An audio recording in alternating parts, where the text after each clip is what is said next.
Olá, você está acompanhando mais um episódio da nossa série de videocasts da 24ª Jornada Científica e Cultural da FAESA. Neste ano, com o tema O Poder do Conhecimento na Era da Inteligência Artificial, vamos refletir sobre os desafios e oportunidades que surgem com o avanço da inteligência artificial em diferentes áreas do conhecimento. Porque aqui na FAESA a gente acredita no poder do conhecimento. E é por isso que criamos espaços como este para conectar pessoas, ideias e soluções na formação de profissionais de excelência. E essa missão fica ainda mais forte graças a quem caminha junto conosco. Portanto, agradecemos aos nossos patrocinadores e apoiadores da jornada, que acreditam na ciência, na educação de excelência e na preparação de profissionais para o futuro. E o nosso assunto de hoje é Projetando o Amanhã. Nós vamos conversar sobre como conseguimos unir estética, funcionalidade e inovação em projetos arquitetônicos que dialogam com o futuro, sem perder a identidade cultural, a sustentabilidade e o olhar humano. E para esse bate-papo, hoje eu tenho o prazer de receber a Caroline Valandro Costa, que é professora do nosso curso de Arquitetura e Urbanismo da FAESA, o João Vitor Valdo Freire, que é fundador da Endelevo, e também o Otávio Moraes, que além de egresso FAESA, é também sócio fundador do escritório OGA Arquitetura. Pessoal, muito obrigada pela presença de vocês, é um prazer tê-los aqui conosco. E para começar, eu queria ouvir um pouquinho de vocês, né, como vocês têm percebido essas mudanças, né, esse avanço das tecnologias, da inteligência artificial na forma de criar e de pensar arquitetura hoje. Né? E para quem está em sala de aula ali também convivendo com os alunos, queria começar com a Carol. Carol, como você tem sentido, né, esse avanço e como isso tem impactado, né, na formação dos futuros arquitetos, especialmente, né, na produtividade, na análise de projetos, né, na geração de resultados, como tem sido isso na área da arquitetura? Olha, como professora na sala de aula, é impressionante observar o quanto isso já faz parte da realidade, do dia a dia. Eu acho que todos nós aqui já passamos algum tipo de tempo ali em contato, conversando, explorando esse mundo da inteligência artificial, seja no nosso uso do dia a dia, para algum tipo de objetivo pessoal, ali corriqueiro, né? Alguma investigação, alguma pesquisa própria. Dentro da sala de aula do curso de arquitetura, nós já estamos encarando isso como uma realidade que auxilia o aluno naquilo que ele precisa no seu dia a dia de aprendizado. Então, aqui na FAES a gente já tem feito treinamentos, recebido algumas instruções de como indicar para o aluno o caminho certo de fazer essa pesquisa, né? De usar essa, que é mais uma ferramenta, da forma mais proveitosa possível e, é claro, sabendo ali quais que são as possíveis intercorrências ou o ponto onde a análise, de fato, crítica precisa existir para que as respostas elas venham a ser, de fato, úteis para o ensino, para o aprendizado. Então, isso já é uma realidade na sala de aula, a gente já treina os alunos para enxergarem isso como uma ferramenta potencial e também para olharem com olhos críticos para as possíveis respostas erradas que podem acontecer aí ou para adequarem essas respostas de acordo com a sua necessidade. Não, perfeito. Acho que é isso, né? A gente tem falado muito nesses videocasts exatamente sobre isso, né? Sobre esse olhar crítico, sobre o saber usar, né? Que é uma ferramenta que está aí, que a gente, né, vai ser inevitável, né? Não saber utilizá-la. Então, acho que a partir desse olhar crítico a gente consegue, né? Garantir cada vez mais esse sucesso, né, de profissionais de excelência, né, e com o uso de ferramentas de uma forma sábia. Né? E Otávio, né, considerando aí sua vivência um pouquinho aqui dentro da FAES e agora, né, como profissional da arquitetura, como tem sido também essa utilização da arquitetura, né? Quem é mais criativo, né, o arquiteto ou a IA? E como você enxerga essa relação, né, nesse processo de projetar, na entrega para um cliente? Como tem sido isso também? Legal, eu acho um perigo, mas eu entendo que a gente precisa passar a linha do entender que a inteligência artificial vai nos substituir. Então, enquanto projetar, a inteligência artificial não faz o que a gente faz, mas ela não foi programada para fazer isso, ela foi programada para nos auxiliar. Existe uma linha de trabalho de arquitetos que trabalham basicamente criando via inteligência artificial de uma maneira até um pouco antiética, que é criar e, enfim, fazer daquilo um projeto, né? Eu entendo que nós somos criadores de espaço, de ambiência, sem a nossa função social e o nosso ofício enquanto profissionais de uma sociedade, a gente não vai ter uma história muito bem contada. Então, eu acho que a inteligência artificial precisa ficar no lugar dela, e a gente mantendo ela no lugar dela, a gente dá um salto muito grande, porque a gente para de perder tempo com algumas coisas que são muito manuais e muito repetitivas, e a gente passa a dar a devida notoriedade, a devida atenção e a devida importância ao processo de criação. E ao processo de identificação do que esse projeto vai fazer quando ele for implantado, né? Então, eu acho que a experiência que eu tenho hoje enquanto projeto, enquanto desenvolver edificações para a cidade, comparado ao que uma inteligência artificial tem, a gente vive em dois mundos completamente diferentes, né? Mas eu utilizando da minha expertise para trabalhar com a IA, para ela me retroalimentar, é como se eu desse um salto de 10 vezes mais no que eu já produzo. Então, eu acho que essa relação é que é importante ser criada, né? Tem uma professora portuguesa, que me falha o nome dela, eu estava até falando com a professora, que meu pós-Covid foi assim, está sendo sinistro para a memória. Até hoje, não melhorou não. Mas, assim, ela falou uma coisa muito legal. A gente precisa dominar a técnica do projeto de uma maneira em que nós nos transformemos e nós reativamos, porque muitos arquitetos ainda são filósofos do espaço. A gente não pode simplesmente dizer que o que nós fazemos é puramente funcional e estético. Não, porque as pessoas vão viver lá dentro. Elas vão sentir o calor, elas vão sentir a luz, elas vão se apaixonar, elas vão brigar, elas vão escorregar. Então, a vida que vai existir lá dentro é criada basicamente no início por nós, que o espaço é feito para isso. Então, trazer de novo esse processo que a gente se perdeu em função desse processo de mercadológico, né, que faz isso aqui com os profissionais, e colocar realmente a IA nesse ponto de trabalho. Então, o que a gente pode fazer enquanto filósofos de espaço e o que a ferramenta inteligência artificial pode nos trazer de melhoria para que esse espaço criado por nós, pensado por nós, seja feito em prompt, e esse prompt trazer essa programação, trazer para a gente o que é realmente importante e necessário para a vida das pessoas. E uma outra coisa, só para eu encerrar essa fala, uma outra coisa que é interessante é também a gente começar a colocar a IA no lugar dela, para que ela faça situações do tipo, eu tenho um projeto, eu criei um projeto, eu tenho uma casa X. Essa casa X, ela foi criada por um homem, por uma mulher, por um profissional de arquitetura, foi rebatida em IA até chegar numa condição interessante, técnica, construtiva, que funcione, e aí a IA nos ajudar a finalizar esse projeto, a detalhar esse projeto, a entender como é que aquilo vai ser construído. Então, ela ser uma parceira como uma ferramenta, como o BIM como os softwares são, né? Uma ferramenta nossa.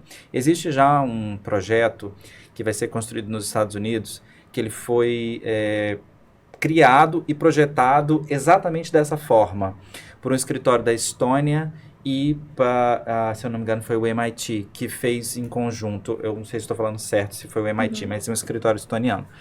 E aí eles criaram e eles desenvolveram o projeto técnico dentro de uma IA. Então, assim, já temos essa condição. Daqui a pouco isso já está na nossa mão aqui no escritório de pequeno e médio porte, mas assim, os grandes já têm uma condição de trabalhar em que a IA ela faz parte de ferramenta, ela é uma ferramenta nossa, né? Então, eu acredito que isso que chega para a gente hoje de uma maneira, peraí, vão tomar o lugar de vocês, né? Essa coisa toda, como é que vocês, quem é que é melhor, quem é que é mais assim, criativo? Né? Olha, se eu for parar para pensar, o que é essa criatividade, né? Quais são os parâmetros dessa criatividade? A IA, ela vai dar um banho na galera, se a gente for parar para pensar assim. É que, na verdade, o que ela está fazendo é um remix de obras de várias soluções, de outros autores, né? E aí essa criatividade, no final das contas, ela é uma mistura, né, de informações que foram alimentadas por outras pessoas. Né? Eu achei muito interessante essa fala, como que isso passa, tudo isso que a gente está falando passa pelo conceito do que é arquitetura. Muitas pessoas pensam que é a imagem, e você falou muito bem, a arquitetura é muito mais do que a entrega do projeto, as peças gráficas de um projeto. É produção de relações dentro de um espaço, é produção de um espaço que vai provocar outros tipos de relações, né? E vai afetar a vida das pessoas. Então, acredito também que não tem como uma inteligência artificial que é alimentada por outros seres humanos tome esse lugar, essa posição de uma compreensão maior, mais subjetiva, que ainda é a capacidade do arquiteto pensante, né? Esse arquiteto crítico, né?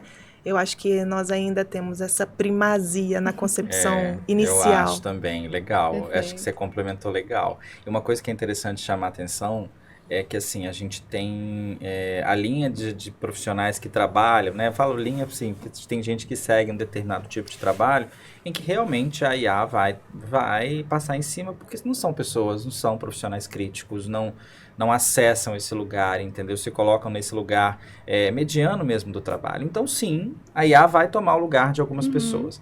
E você vai lá, às vezes a pessoa ela não está interessada, e infelizmente nós temos pessoas que não estão interessadas, que vai lá, apertar um botão, vai escolher uma casa, aquela casa já vai desempenhar um papel, já vai chegar lá, um projetinho pronto, a pessoa vai construir. Pronto. Tirou o papel de um escritório inteiro ali em função de uma inteligência artificial. Isso vai acontecer.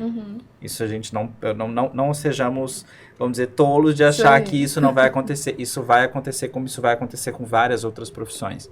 Mas eu acho que transformar o papel do profissional exatamente nesse lugar de pensar a realidade da vida, que é o papel que a filosofia traz, eu acho que isso vai mostrar para as pessoas que a inteligência artificial, ela nada mais é do que um grande compilado de informações e muito rápido, né? Então isso ajuda bastante como ferramenta. E é isso, né? Essa humanização também, ela traz esse diferencial, né? Não é aquilo que nem a gente falou, a inteligência vai ali fazer alguma coisa, às vezes, genérica, né? Pode ser até, às vezes, alguma coisa muito boa, mas que não vai ser exatamente pensada com esse olhar humano, né? Que esse olhar que vocês falaram, do calor, né? De tudo aquilo que vai, de fato, trazer um conforto, né? Para a pessoa que vai viver ali.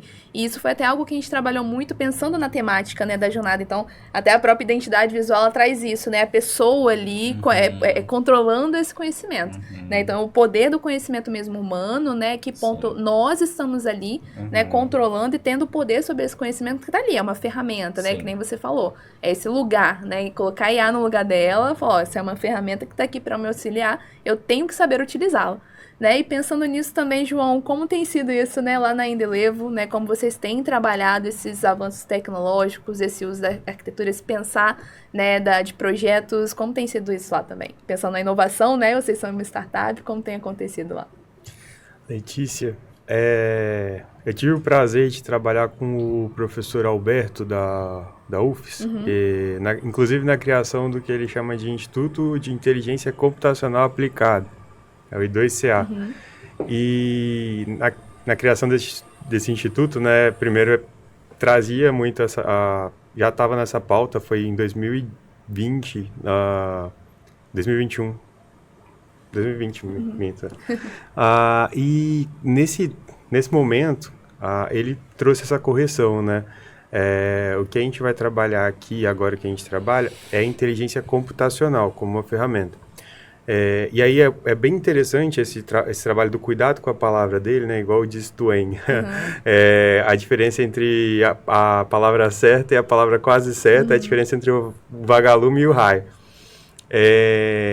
E quando a gente fala, né, na palavra inteligência artificial, vamos colocar ali um exemplo, uma planta artificial. A gente vê ali alguns ornamentos de plástico que não fazem fotossíntese, enfim, eles são os ornamentos de plástico, né? Se fosse uma planta artificial, pelo menos faria uma fotossíntese. Aí se você pensa na palavra inteligência artificial, Eu não tenho nem prioridade para falar, porque eu imagino que seja até um assunto bem sigiloso. Mas se você pensar na concepção mesmo de que existe uma inteligência artificial, é possível de que ela se assemelhe à inteligência humana, né? Então, tipo, no sentido de realmente algo. Se a gente existe, por que não existe essa possibilidade de se criar uma inteligência artificial? Será que ela já está criada, já está sendo utilizada?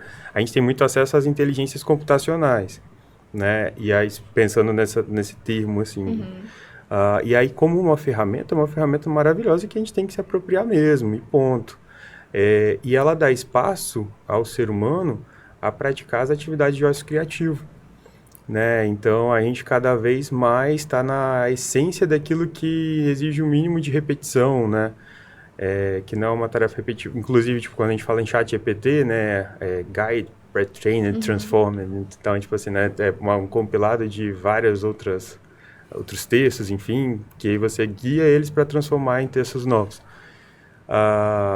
Enfim, até perdi um fio da meada aqui, mas... É uma forma de evitar que, de repente, o compilar uma pesquisa que a gente faria de uma forma muito mais longa. Isso, não, né? aquele Você estava falando do quanto ele trabalho... encurta isso e permite outras Pois realidades, né, na Otimizar nossa esse vida. tempo Otimização. Exato, até no nosso escritório a gente trabalha muito projeto escrito, né? Inclusive para financiamento de grandes projetos. Junto com os projetos, a gente está ali muito trabalhando na descrição desse projeto. Então, assim, existem alguns trabalhos que eram formados em cima de textos já prontos, por uma questão de burocracia, que a gente consegue agilizar muito mais rápido e focar naquilo que é essencialmente a inteligência computacional ainda não alcançou, né? Para se tornar ali mais perto ali de uma inteligência artificial. Então, aí a gente ainda trabalha muito bem. E que ela seja uma ferramenta, né, trabalhada nessa pauta. Se ela vai superar ou não a inteligência humana, talvez já até tenha superado em algum sentido. Mas aí cabe a gente definir muito bem os guias desse desenvolvimento para que ele atue junto com a gente, enfim. Aí tem um monte de filme que trabalha essa pauta e realmente é uma pauta muito, muito preciosa. Porque da mesma forma que existe a energia nuclear, que precisou ser debatida quanto a essa possibilidade de acabar mesmo com a... Inclusive tem algumas teorias de fim do mundo que falam muito sobre não existir, a gente, inclusive, não conhecer alguma outra raça mais inteligente, enfim, fora no universo, porque, geralmente, quando uma espécie ela atinge a capacidade de desenvolver algo que é capaz de autodestruir ela acaba sendo autodestruída. Então, sei lá, energia nuclear, inteligência artificial, né? A energia nuclear, ela é potencialmente autodestruidora de toda a nossa existência. E foi necessário criar todo um regulamento ali para viver, inclusive, no momento inicial de uma Guerra Fria. Então, acho que o maior zelo, pensando aí quanto humanidade, é definir muito bem essas diretrizes no momento dessa criação de tecnologias que possam nos autodestruir. Agora, enquanto ferramenta, a própria energia nuclear hoje tem muito mais benefício do que malefício, inclusive, porque se tivesse mais malefício já tinha destruído a gente. Da mesma forma, a inteligência artificial. Então, a gente potencializar o nosso trabalho. Isso aí, perfeito. Eu acho que é exatamente isso, né? Ter esse olhar, de fato, como uma ferramenta, como algo que vai contribuir, né? E sabendo utilizá-la da melhor forma, né? Acho que E a gente definir consegue. as diretrizes para isso, inclusive com Exatamente. muita cautela. éticas, O pai da né? IA, eu não sei se vocês viram a declaração do pai da IA recentemente, e que ele falou assim, gente, vamos dar uma freada para a gente definir as diretrizes, porque a gente não sabe mais o que a gente está criando. Sim, exatamente. Então, é uma porque ela é questão... generativa, né? Ela vai se alimentando, se retroalimentando e gerando, aí. né? E tem toda essa questão também que a gente fala muito, né, da questão da alfabetização, né, por exemplo, nível Brasil, que a gente tem muito também esse fato, né, às vezes o brasileiro, ele recebeu a tecnologia muito antes, né, de receber uma determinada alfabetização científica, alfabetização técnica, né, então às vezes vai causando também essa utilização de uma forma desenfreada, né, de uma forma que vai treinando ela para coisas que, assim, às vezes não fazem tanto sentido e tudo mais. E pensando, assim, na área de vocês, né, também propriamente dita, acho que foi, já até muito aqui, a gente vê muito esse olhar, né, principalmente do arquiteto nesse olhar crítico, nesse olhar humano, atuando, né, na questão da sustentabilidade, como que tem, pensando no profissional agora também, né, que está em sala de aula, como tem sido para vocês também, por exemplo, um aconselhamento, né? Chega aqui, tô dentro de uma sala de aula, Carol, que é professora, Otávio, João, como vocês enxergam também a necessidade do profissional aqui agora, né, também se preparar, né, se preparar para essas novidades, sem perder de fato, né, essa qualidade técnica. Como você pensa nisso também, Otávio? Olha, eu acredito que criticamente a gente precisa voltar a estudar a vida propriamente dita. Eu acho que as ferramentas e as tecnologias, a gente já está assim, cercado, está tudo muito bom, a gente tem tudo, né? Então, assim, eu acho que em sala de aula precisa realmente voltar os estudantes para entender a vida, né? Para entender realmente a preciosidade do que a gente cria. Não é simplesmente... eu estava até conversando com um cliente essa semana passada, eles moram fora do país e tudo mais, e eu tenho um jeito de trabalhar que é como se eu educasse o meu cliente. Tanto é que os projetos no escritório demoram um pouco mais, porque eu passo esse processo de educação. Então, assim, quando eu chego para a pessoa e a pessoa me traz milhões de referências dessas casas, todas assim que eu chamo de casa micro-ondas. Pinterest. Umas casas micro-ondas que, né, ela só tá bonita porque tem luz acesa. Uhum.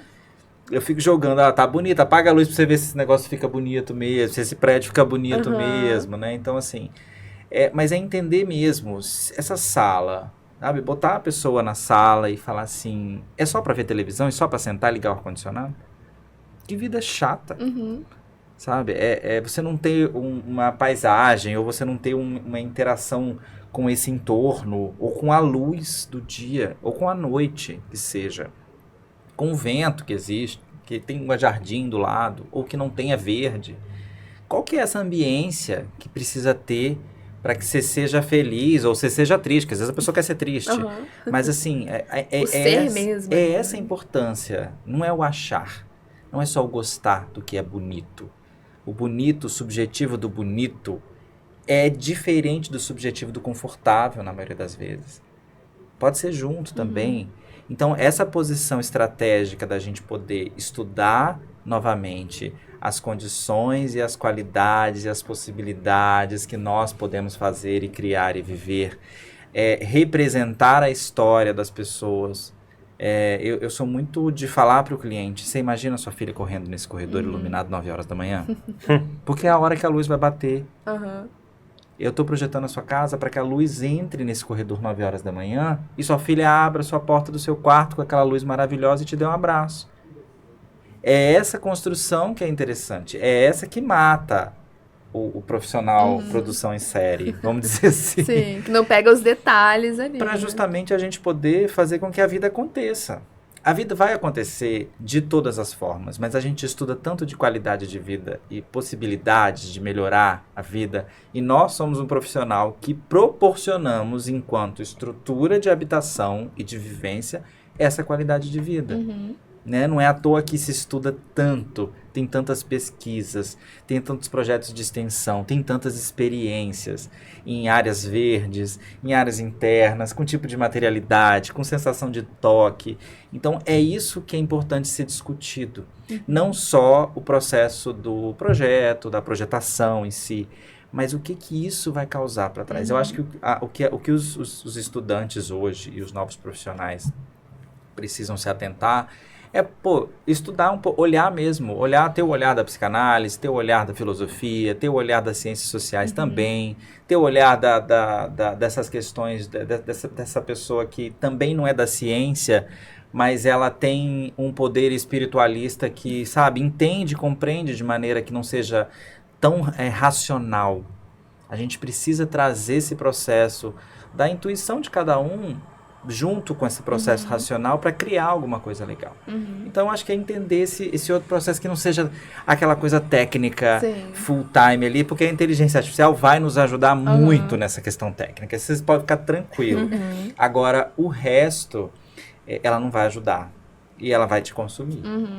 E você me fez lembrar de uma frase bonita da Lina Bubardi, Maravilhosa, né? Que ela, bom, nós apreciamos arquitetos iguais. Que bom!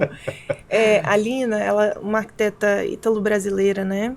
Ela dizia que o arquiteto, ele é muito mais uma pessoa que faz uma ponte, uma interlocução entre as necessidades da pessoa e a arquitetura do que propriamente um construtor, né? Aquele que vai executar uma tarefa. Então, ele está tentando fazer um papel de tradutor, né? Ou podemos dizer, talvez, uma curadoria, né? Como você muito bem falou, do seu papel junto com os seus clientes, né? Uma curadoria das suas necessidades, daquilo que você quer dizer e daquilo que a arquitetura pode dizer por você, né? Mais ou menos isso, parafraseando Lina Bobardi.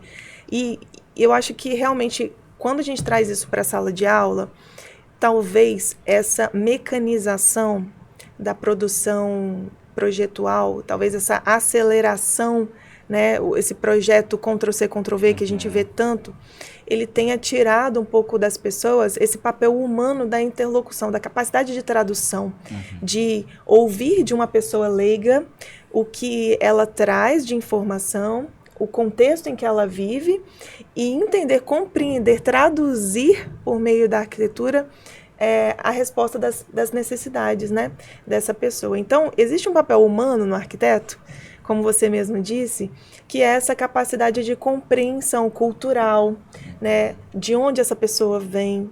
O projeto, ele não é igual para todo mundo, porque não só as necessidades são diferentes, o programa de atividades, né, é diferente, mas porque cada pessoa vai trazer consigo uma cultura, uma visão de mundo que é completamente diferente, né? Algo que é afetivo, que traz uma memória afetiva para você, é diferente para ela, né? Tem algumas pessoas que estão ali muito apegadas, né, com questões que não passam em nenhum momento por uma memória afetiva, por uma relação de vínculo, né, emocional, como você disse, espiritual, emocional, cultural, né, e que o arquiteto é a pessoa que está ali para traduzir essa necessidade, né, que realmente é uma necessidade inerente ao ser humano, aos sentimentos humanos, aquilo que a gente enxerga da história da pessoa, né, desde da sua infância até todas as experiências que ela viveu, às vezes experiências de viagens trouxeram imagens, né, que ela quer incorporar nesse projeto. Então, talvez na sala de aula, eu acho que o que nós precisamos enfatizar para que isso não se perca é essa capacidade de enxergar além daquilo que a pessoa aparenta ser, né? De escuta, principalmente, como a Lina falou, de tradução. Então, antes de traduzir, a gente precisa compreender, né? Ou seja, falar esses outros idiomas que às vezes não estão totalmente traduzidos na imagem, mas de investigar, né? Esse papel de investigar a fundo o que essa pessoa quer dizer para além das palavras que ela traz. Né? Holisticamente, né? A gente precisa ter esse olhar holístico, porque, né, no negócio. Até porque você deve ter passado muito por isso no escritório. A pessoa ela não sabe dizer, muitas vezes, em palavras. Ela vem em busca de algo. Às vezes o arquiteto vai descobrir, junto com o cliente, o que é de fato que ela veio procurar, né? Sim, bacana. E na prática, assim, né, João, igual na Indele, vocês trabalham bastante com nesse sentido, né, da inovação, né, vocês trabalham muito com painéis, né, como que chama mesmo, externamente, são as fachadas, né, diferenciadas e tudo mais. Então, além desse olhar também, né, necessário ali do arquiteto, como tem sido isso também na prática, igual, pensando do ponto de vista da inovação, né, da inovação, de coisas novas ali, como tem sido feito também na escrita de projetos, né, então assim, para a gente viabilizar, né, alguns projetos já aconteceu, eu também preciso ter ali um olhar, né, de escrita de projeto, um olhar um pouco mais estratégico, como vocês fazem isso por lá também? Que tal a gente trabalhar um pouco menos as inteligências artificiais, computacionais, e focar um pouco mais nas inteligências naturais, né, tanto a se explorar... Vai falar assim, uma validação de 14 bilhões de anos. Né? Eu acho que a gente tem muito a aprender com a natureza. Sim. Então a gente foca muito nisso. Nessa conexão com o que já existe e que pode potencializar aí a existência humana. Nos projetos, por exemplo, né, a gente está com um projeto agora que é o retrofit sustentável de um prédio no centro de Vitória, um prédio bem antigo. Eu tô pensando aqui, o que eu posso falar desse prédio? Revela pra gente. Que inclusive Ficamos Dá um spoilerzinho na medida do possível. Exatamente. A gente está acordando o que pode e o que não pode sair, mas que a gente trabalha, né? O que é a fachada? O trabalho da fachada na Indelive é justamente a reforma para melhoria de forma sustentável. Então, a gente foca nessas fachadas sustentáveis. A gente também trabalha mobiliários urbanos, sempre nessa pegada mais sustentável, construções desde a concepção. Estamos com um pezinho ali no desenvolvimento, desde essas construções desde a concepção de uma forma modular, sustentável, até projetos de urbanismo mais completos e algumas soluções personalizadas sob demanda. Nessa área do retrofit, você pega, por exemplo, o retrofit ele pode acontecer num prédio velho ou num prédio novo. Ele é uma reforma para melhoria. Por um bom tempo, a gente teve ali no modernismo, me avisem se eu estiver falando algum movimento errado, que eu sou engenheiro, mas trabalho com muitos arquitetos. Por exemplo, você fala em pilotis alto, janelas em fita, brises, enfim, você tem uma conexão ali com o natural breeze, que é? É uma melhor conexão ali com a iluminação, mas sem deixar entrar tanto calor, assim, para um tempo como o nosso, um clima como o nosso. Você traz o pilotis alto, você traz permeabilidade, você traz vida para um prédio. E isso foi perdido com o tempo.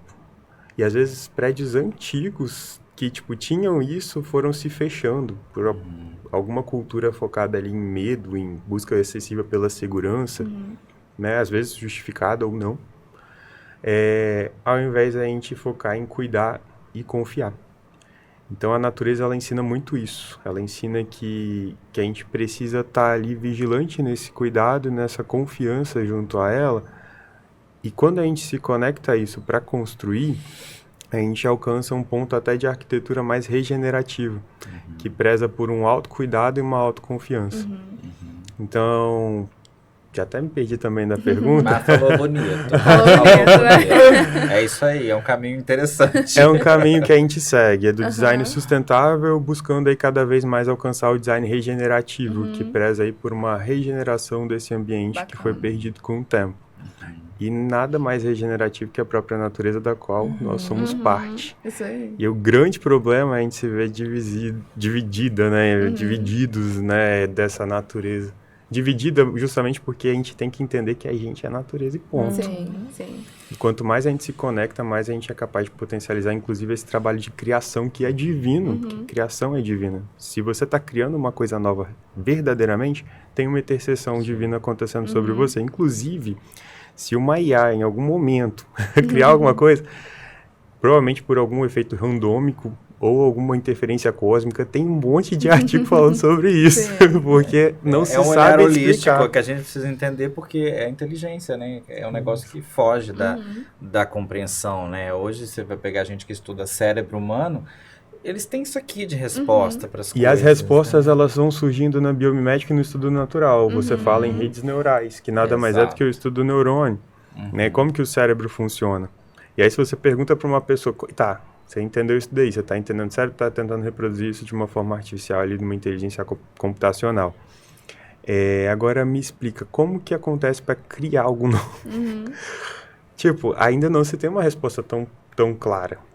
Criar algo novo mesmo, né? E, se o ser humano realmente é capaz de criar algo novo, na verdade, ele está tendo essa interseção de uma forma de uma aleatoriedade vinda do qual ainda não se tem palavras. Complexo, é complexo, você falar na essência do novo mesmo. Essa racionalidade não explica tudo, né? Então, a gente nem tem palavras, às vezes. Muitas vezes. A cognição falha mesmo. É aí que entra o papel de mediador, né? De tradutor. E eu acho legal isso que você falou, da modernidade, né? Às vezes a gente, em sala de aula, a gente tem uma série de críticas à arquitetura modernista, né? Sim. Mas tem uma questão que você falou que eu acho que é muito isso, assim, às vezes a arquitetura, ela vai se moldar ao espírito da época, né, que a gente fala aí.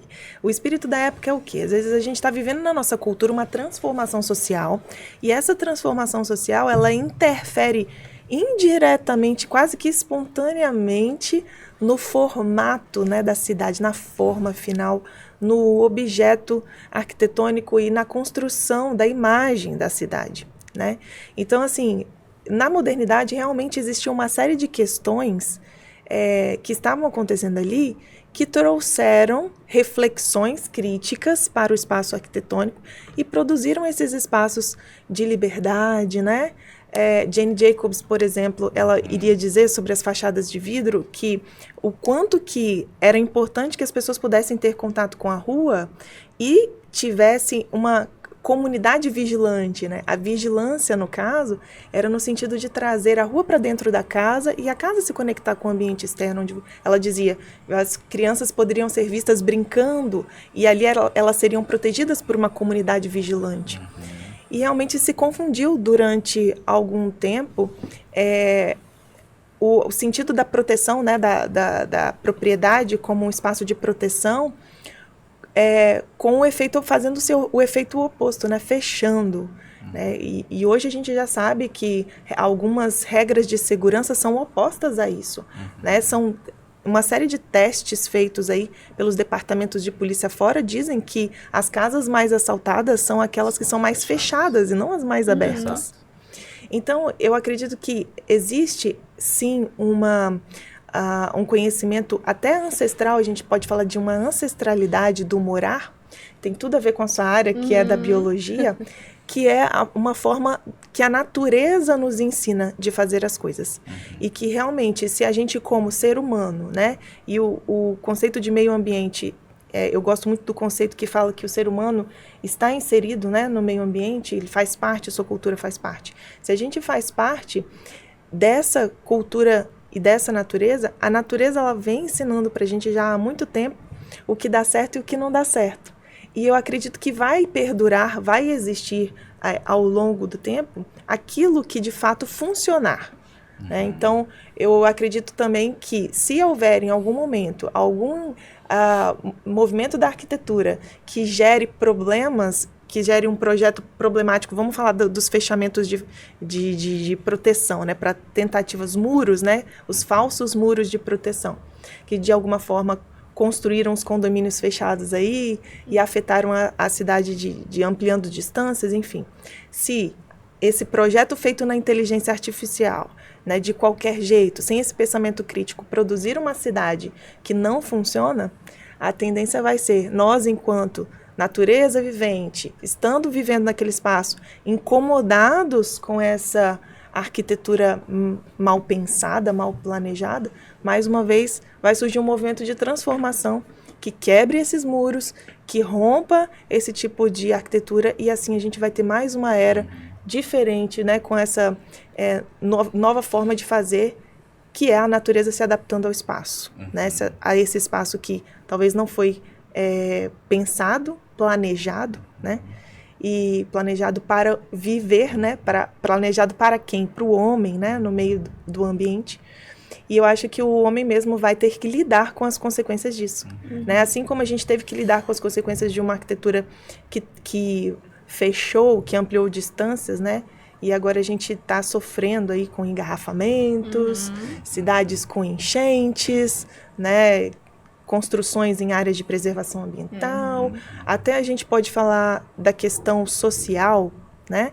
Uma questão que é, de fato, um tema que é importante para todo mundo, porque os impactos causados pela pelo déficit habitacional na cidade, eles vão ser compartilhados pela cidade como um todo, os efeitos disso, que são vários, talvez seja assunto para um outro episódio, mas eu acredito muito nisso, assim, que a cidade se transforma e as pessoas, elas têm essa capacidade de enxergar o momento da mudança, a necessidade de mudança.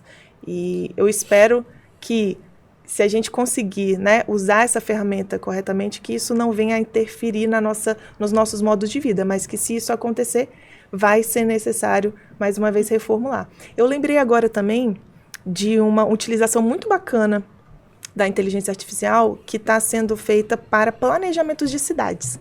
Nesse sentido, eu acho que os simuladores, eles são realmente uma ferramenta tecnológica, computacional, como você disse, a gente tem que tomar cuidado com esse termo, né, de inteligência artificial, mas é uma ferramenta, essa simulação, essa possibilidade de organizar muitas informações que, né, Complexas. complexas ao mesmo tempo, que talvez uma mente sozinha Jamais. não dê conta de fazer. Uhum. Isso é uma forma de talvez reverter possíveis prejuízos, né, e criar uma cidade que esteja organizada ou direcionada no rumo certo. Então, Ou eu pelo não... menos qualificado com uma condição em que a comunidade ela Possa entenda. ser participativa, né? Exato. Tem um filósofo contemporâneo, Bruno Latour, que ele fala exatamente sobre os processos da cidade. E aí, puxando esse gancho da inteligência artificial, transformando essa cidade, é muito, basicamente, se ela fizer isso, basicamente ela pegar todo o nosso processo do final dos anos 90 até agora de ocupação e transformação urbana aí, de edificação, e colocar as coisas como elas são, que é exatamente, né, o que aconteceu, né? E ele fala justamente sobre esse processo em que nós nos diferenciamos da natureza. Nós não nos encontramos enquanto natureza. E a cidade, ela é uma natureza modificada, Sim. mas ela é. Então, enquanto a gente continuar se distanciando da natureza e a gente achar que a gente está criando a nossa natureza, alheia, que isso aqui, né, a todo o resto, né? E você não conseguir fazer essa interlocução, né, a gente está realmente fadado a um fracasso muito ruim. Né? É um fracasso ruim, porque o fracasso pode ser um pouco menos problemático. Acho que é. Mas a gente está realmente fadado. Então, ele traz essa coisa do empoderamento mesmo, da gente olhar a natureza para dentro da gente. A gente é a natureza. Peraí. Então, as soluções baseadas na natureza estão aí para isso. A gente tem os processos de funcionamento da cidade. O modernismo usou a permeabilidade da cidade de uma forma magnífica, né? Coisa que o movimento anterior não tinha. As nossas cidades eram as edificações de porta para rua, tudo fechadinho com janelinha. De repente começa a trabalhar uma laje imensa, com aquela permeabilidade embaixo do edifício, onde você, por meio de uma escada, você sobe e acessa aos apartamentos. Todos os apartamentos têm vista direto para a cidade e vice-versa. Você muda completamente a lógica, né? Mas a gente também precisa olhar que o modernismo tem seus problemas, mas tem muita coisa boa que trouxe pra gente, né? Esse processo que o João falou aqui foi muito legal eu fiquei interessada nessa fachada verde tecnológica aí. Acho que a gente precisa depois fazer mais um episódio, um spoiler, né? um pouquinho maior para mostrar também o aspecto que eu acho que a gente pode ter de otimista, né, diante dessa evolução, né, dessa tecnologia, e que não é só realmente essas visões catastróficas, né, e pessimistas, como você disse, né, de que ela vai roubar o emprego de todos. Eu não acredito muito nisso também, não. Eu acredito que ela veio para abrir espaços, né, de pensamento, e colocar, de fato, o trabalho que tem que ser feito pelo ser humano pensante, criativo, né, dotado de pensamento crítico, no seu lugar, e o papel também do trabalho mecânico, do trabalho automático, ou do pensamento automático, da racionalidade automática também, da tecnologia no seu lugar. Eu acho que existe espaço para os dois acontecendo num futuro já presente. Já tá, né? Perfeito. Já acontece. Acho que aqui a gente conseguiu já mostrar bastante, né, para quem estiver assistindo, quantas reflexões, né, a gente precisa ter, aproveitar, saber aproveitar, né, saber utilizá-las. Então, o caminho é o que não falta, né, e acho que fica cada vez mais evidente exatamente isso, né, que é entender que somos a natureza, né, que somos a mente ali por trás disso, né, e que é esse cuidado e que é essa utilização ideal das ferramentas, né, e os alunos, né, que estão agora em sala de aula entender isso, né, exatamente essa essência, né, que é uma ferramenta ali para ser utilizada, né, e que nada ela não vai substituir de uma forma, né, que a gente imagina que ela vai substituir, ela vai apoiar, né, e vai trazer alguns certos benefícios. Então, agradeço, né, a gente está chegando aqui no finalzinho do nosso videocast. Então, eu agradeço imensamente a vocês, né, por essa conversa, por essas reflexões. Eu acho que foi extremamente rico, né? Tive uma percepção aqui muito boa também, né? Enquanto pessoa que não é da área da arquitetura, o quanto é importante, né, ter esses outros olhares e diversas formas possíveis, seja do olhar da arquitetura, no olhar da inovação, né? Como a gente pode trazer isso também junto. E eu falo muito isso, né? Da integração, da multidisciplinaridade. Então, é uma forma da gente integrar todo mundo ali, né? Integrar a natureza, integrar a mente, integrar a inovação, tudo ali mesmo e utilizando a nosso favor. Né? Então, agradeço mais uma vez, né, Otávio, João e Carol pela participação. E chegamos ao fim, então, desse nosso videocast. Então, muito obrigada a vocês que estão nos assistindo. E a você que nos acompanhou também, fique de olho na programação da 24ª Jornada Científica e Cultural da FAESA, porque aqui a gente acredita no poder do conhecimento. E até mais!